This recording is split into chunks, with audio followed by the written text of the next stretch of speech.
Author presents Back and Forth with NEVS and Sven, a program of writing rants and rebuttals.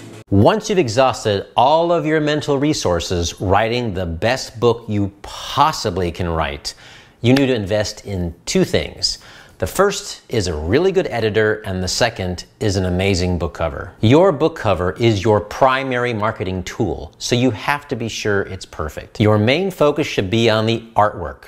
Most books are now sold online, which means your book cover is going to be shrunk to a tiny thumbnail, so that artwork has to pop on a little tiny thumbnail. Do your research. Look at your genre. Look at all the bestsellers in your genre. See what's trending right now. And you want to kind of imitate that look. Doesn't mean you want to copy it, but you want to see what the trends are and kind of go with that because that's what people are expecting right now. If you're not a graphic artist and you don't know any graphic artists, then you have to hire one. This is a place you can't be cheap. If you're cheap and you try to do it yourself, most likely you're going to mess it up because, believe it or not, there is a geometry to building a graphic. And you have to make sure that your title pops as well as your art. And all of those things balance in harmony.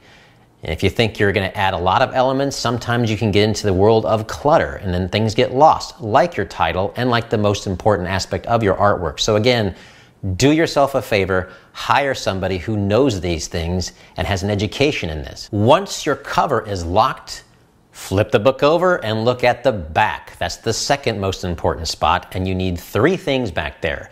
You need a synopsis, you need reviews, and you need your photo. Photo can be small, but the other two are very important. In fact, the synopsis is the most important. The prose in your synopsis, I almost say, are just as important, if not more important, than everything you wrote inside the book, because with these few sentences, you are trying to sell your book. So it is extremely important that you choose every word in every sentence very carefully. Reviews are also very important.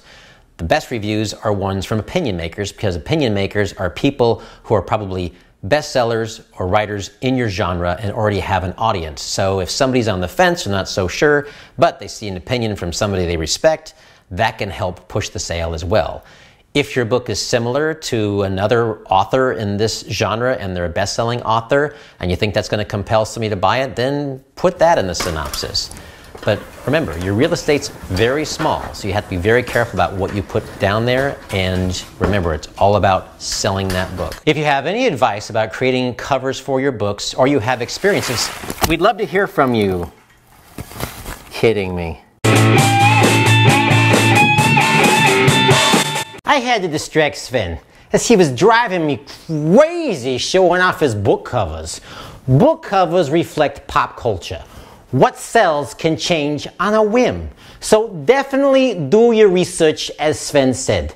Be sure you look at what's selling right now. Last year's book is last year's fad. He did touch on not making the cover cluttered, but be sure that the image is huge and will grab your attention. The days of people walking into bookstores and holding a book in their hands is rapidly going the way of the dinosaur. So you have to think of your cover in digital terms. The rest I got no beef with, but let us know what you think. Peace out.